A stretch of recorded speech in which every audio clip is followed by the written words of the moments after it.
Harare, Robert Mugabe, who has ruled Zimbabwe since independence in 1980 and once proclaimed that only God will remove me, resigned as president on Tuesday shortly after lawmakers began impeachment proceedings against him. The Speaker of the Parliament, Jacob Mugabe, read out a letter in which Mugabe said he was stepping down with immediate effect for the welfare of the people of Zimbabwe and the need for a peaceful transfer of power. The resignation of Zimbabwe's president ends 4 decades of rule by a man who turned from independence hero to archetypal African strongman.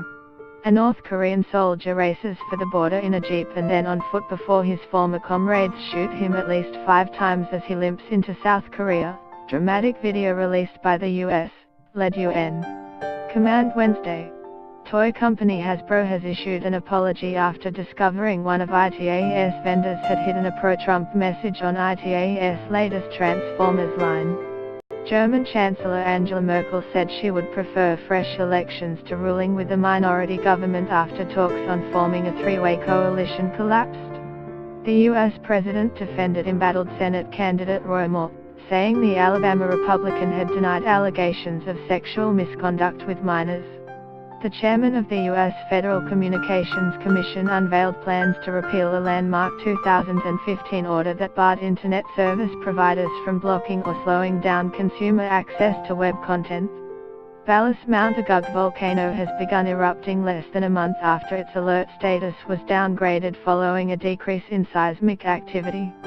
Vision, Sunrise.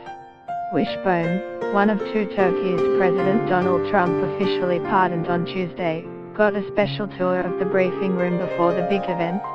The resignation of Zimbabwe's president ends 4 decades of rule by a man who turned from independence hero to archetypal African strongman. Lawmakers erupted into cheers, and jubilant residents poured into the streets of Harare, the capital. It seemed to be an abrupt capitulation for Mugabe, 93, the world's oldest head of state and one of Africa's longest-serving leaders. It's the best thing that's ever happened to Zimbabwe, Perseverance Send, 20, said in central Harare just minutes after news of Mugabe's resignation began spreading and crowds of people started singing around her. I have been waiting so long for this moment. Mugabe had refused to step down even after being expelled on Sunday from ZANU-PF, the political party he had led for decades. Then on Tuesday,